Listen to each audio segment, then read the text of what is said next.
اللہ کو اتنی محبت اپنے نبی سے، ذرا سے بھی نبی کی تکلیف اللہ برداشت نہیں کرتے۔ اللہ کی شان میں کتنی گستاخی ہو جائے اللہ کو کوئی پرواہ نہیں، لیکن نبی کو ذرا سی تکلیف ہو جائے اللہ برداشت نہیں کرتا۔ یہ زیبا نہیں ہے کہ میرے نبی کو تم اذیت پہنچاؤ گے۔ پھر آگے فرمایا جو میرے نبی کو اذیت پہنچائے گا اس پر دنیا اور آخرت میں لعنت ہے۔ میرے بھائیوں، اللہ نے برداشت نہیں کیا۔ صحابہ تھوڑی دیر بیٹھے رہے تھے اور اللہ کے نبی کو 2-3 مرتبہ آنا جانا پڑا، اللہ نے اس کو برداشت نہیں کیا، نہیں برداشت کرتے اللہ۔ میں نے تمہارے لیے ایک نبی بھیجا ہے، وہ نبی رحمت للعالمین ہے، اور اتنا پیارا نبی ہے کہ تم کو اپنی اتنی محبت نہیں ہے جتنی محبت میرے نبی کو تمہاری ہے۔ تمہارا باپ اتنا تمہارا کیئر نہیں کرے گا جتنا میرا نبی تمہارے کیئر کرے گا۔ تم کو اپنی اللہ قرآن کریم میں اللہ تعالیٰ فرماتا النبی اولا بالمؤمنین من انفسہم، تمہاری جان کا تمہارے ذمہ اتنا حق نہیں ہے جتنا میرے نبی کا حق ہے، اور تم اپنی جان کی اتنی فکر نہیں کرو گے جتنا میرے نبی تمہاری فکر کرے گا۔ تمہارے پاؤں میں کانٹا چبھے گا، تمہیں پاؤں میں تکلیف ہوگی، میرا نبی تیرے پاؤں میں چبھنے والے کانٹے کی چبھن اپنے دل میں محسوس کرتا ہے۔ میری امتی کو کانٹا چبھ گیا۔ میرے بھائی، یہ 15-20 منٹ یا آدھ پون گھنٹہ تھوڑا سا اللہ کا تعارف اور تھوڑا سا اللہ کے نبی کا تعارف۔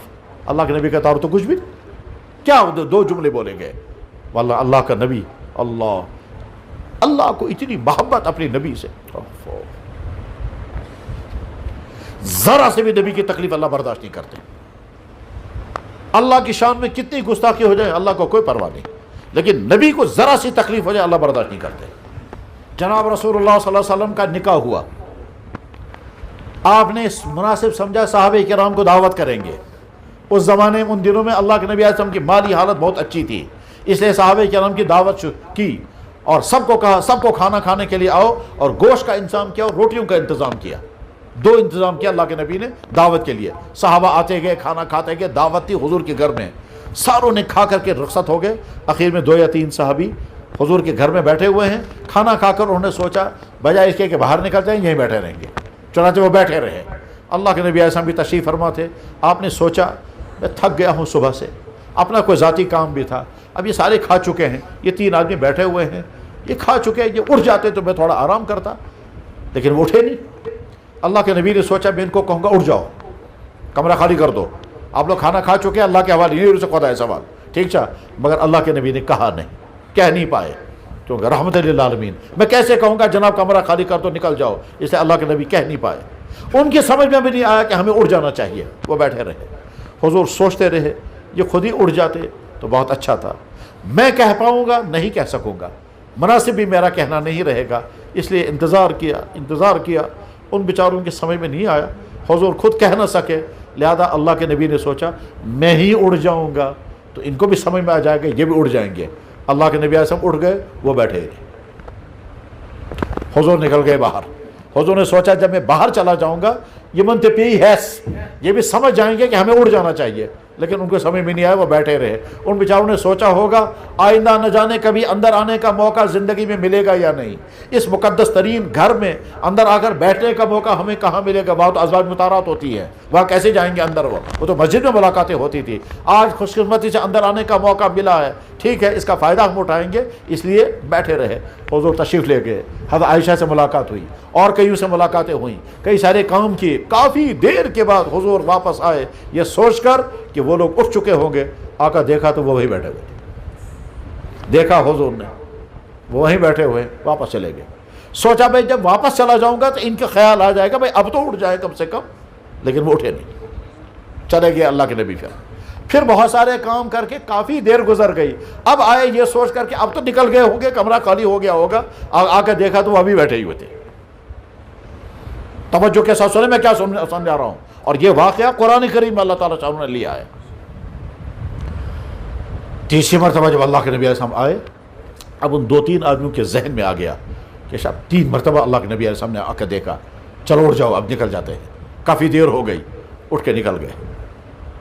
بس یہ جو 3 تھے یہ صحابی تھے، اللہ کے نبی کے پیارے صحابی تھے، یہ حضور کے گھر میں بیٹھے، کیا ان کا مقصد حضور کو تکلیف پہنچانا تھا؟ کیا ان کا ارادہ تھا کہ حضور کو دکھ پہنچائیں گے؟ کیا اللہ کے نبی نے ان کو کہا تھا اٹھ جاؤ، پھر بھی نہیں اٹھے اور نافرمانی کی؟ کیا ایسا ہوا؟ اگر ان کے ذہن میں آیا ہوتا ہمیں اٹھ جانا چاہیے، پھر بھی نہ اٹھے ہوتے تو ہم گلا کرتے، بھائی آپ کے ذہن میں بات آ گئی تھی، آپ کو اٹھ جانا چاہیے تھا، لیکن نہ ذہن میں آیا، نہ اللہ کے نبی نے فرمایا، وہ بیٹھے رہے بیچارے۔ اچھا وہاں بیٹھے رہنا کتنی برکت کی چیز تھی، اسی لیے تو وہ بیٹھے رہے وہاں، ٹھیک ہے نا؟ اچھا اللہ کے نبی علیہ السلام کو اس سے اذیت اگر ہوئی تو بہت زیادہ اذیت نہیں ہوئی، معمولی انتظار کرنا پڑا، ٹھیک ہے نا؟ اگر زیادہ مجبوری تھی اللہ کے نبی فرماتے بھائی نکل جاؤ کمرے سے، مجھے اپنا ذاتی کام ہے، لیکن اللہ کے نبی نے کہا نہیں، تو نہ نبی علیہ الصلوۃ والسلام نے ان کو کہا، نہ ان کے ذہن میں خود یہ بات آئی، اس لیے وہ کافی دیر تک بیٹھے رہے۔ تو کیا ہم ان کو بلیم دے سکتے ہیں یار آپ لوگ کیوں بیٹھے رہے اتنی دیر تک؟ ہے کوئی شکل دینے کی؟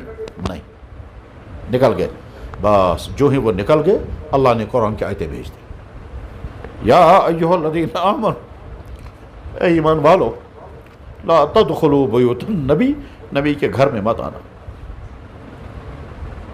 لا تدخلوا بیوت النبی، نبی کے گھر میں مت آنا، الا یؤذن لکم، مگر تب جب نبی اجازت دیں گے، ویسے نہیں، ٹھیک ہے؟ اس کے بعد جب اندر آ جاؤ تو زیادہ دیر مت بیٹھنا، بیٹھ کے باتیں مت کرنا، فوراً نکل جانا باہر۔ کیوں؟ تم بیٹھے رہے، بیٹھے رہنے کی وجہ سے میرے نبی کو تکلیف ہو گئی، اور سنو جو میری نبی کو تکلیف پہنچائے گا اس کو دنیا اور آخرت میں لعنت ہے۔ یا ایھا الذین آمنوا لا تدخلوا بیوت النبی الا یؤذن لکم، جب تمہیں اجازت دی جائے تب۔ آگے فرمایا ولا مستأنسین لحدیث، بیٹھ کے باتیں مت کرنا، ان ذالکم کان یؤذی النبی، اس تمہارے بیٹھے رہنے سے میرے نبی کو اذیت ہو گئی۔ ما کان لکم ان تؤذوا رسول اللہ، تمہارے لیے زیبا نہیں ہے کہ میرے نبی کو تم اذیت پہنچاؤ گے۔ پھر آگے فرمایا جو میرے نبی کو اذیت پہنچائے گا اس پر دنیا اور آخرت میں لعنت ہے۔ میرے بھائیوں اللہ نے برداشت نہیں کیا، صحابہ تھوڑی دیر بیٹھے رہے تھے اور اللہ کے نبی کو 2-3 مرتبہ آنا جانا پڑا، اللہ نے اس کو برداشت نہیں کیا، نہیں برداشت کرتے اللہ۔ اللہ کے نبی علیہ السلام نے صدیق اکبر و فاروق اعظم سے فرمایا فلاں قبیلے کے لوگ مسلمان ہو گئے ہیں، ان کے لیے کسی کو امیر بنانا ہے، مجھے مشورہ بتاؤ کس کو بنائے امیر؟ یہ چند آدمی ان کے بڑے ذمہ دار آئے ہوئے ہیں، ان میں سے کسی کا مشورہ مجھے بتاؤ اور اس کے بعد اس کو امیر بنا دیں گے۔ حضرت صدیق اکبر رضی اللہ عنہ نے کہا یا رسول اللہ میں چیک کر کے بتاتا ہوں۔ 2-4 آدمی سے ملاقاتیں کی، بات کی، سوچا سمجھا، اس کے بعد کہا یہ اچھا آدمی ہے۔ آ کر کے حضور سے فرمایا یا رسول اللہ یہ جتنے لوگ آئے ہوئے ہیں میں نے سب کو چیک کیا، ان میں سے بہت اچھا ہے فلانا آدمی، اس آدمی کا نام ہے قعقاع ابن معبد، اس کو امیر بنائیے۔ ٹھیک، اب آگے فاروق اعظم یا رسول اللہ آپ کے حکم کے مطابق میں نے سب کو چیک کیا، سب کے ساتھ بات چیت کی، سب کے ساتھ ملاقات کی، میں دیکھنا چاہتا تھا کون آدمی اس لائق ہے جس کو امیر بنانا چاہیے۔ میری نظر میں تو فلاں آدمی بہت اچھا ہے، اس کا نام ہے اقرع ابن حابس، اس کو امیر بنائیں گے۔ صدیق اکبر نے ایک رائے دی، فاروق اعظم نے دوسری رائے دی۔ ایسا ہو سکتا ہے؟ آپ ایک ٹیچر سے پوچھتے ہیں سر میں کون سا سبجیکٹ لوں گا، ایک ٹیچر نے ایک بات کہی، دوسرے نے کہا دوسری بات، ہو سکتا ہے؟ آپ رشتہ کرنا چاہتے ہیں اپنے بچے کا، اس سے پوچھا انہوں نے کہا وہاں مناسب ہے، دوسرے نے کہا وہاں مناسب ہے، ہو سکتا ہے؟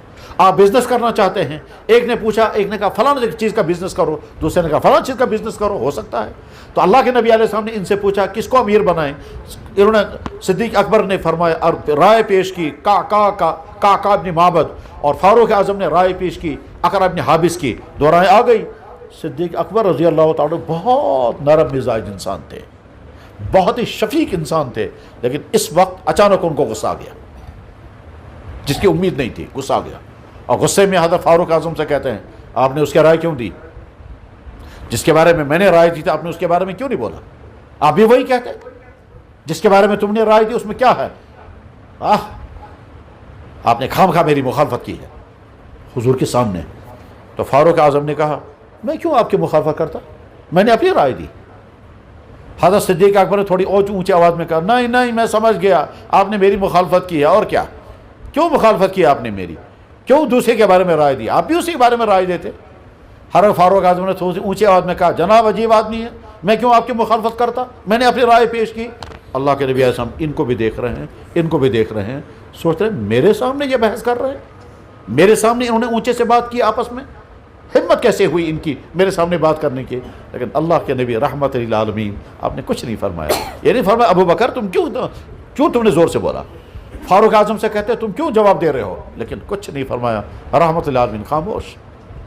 صدیق اکبر نے کہا ما اردت الا خلافی، بخاری میں حدیث ہے یہ۔ فاروق اعظم نے کہا ما اردت خلافک، بس یہ 2 جملے بولے ہیں، لیکن تھوڑی اونچی آواز میں بس۔ اس کے بعد آپ علیہ السلام نے کوئی فیصلہ ان کے سامنے نہیں کیا، فرمایا آپ جاؤ میں خود ہی فیصلہ کروں گا۔ یہ لوگ ادھر کو نکل گئے، قرآن کی آیت نازل ہو گئی۔ اللہ فرما رہے ہیں اے ایمان والو خبردار نبی کے سامنے اونچی آواز میں بات مت کرنا، خبردار نبی کے سامنے اونچی آواز میں بات مت کرنا۔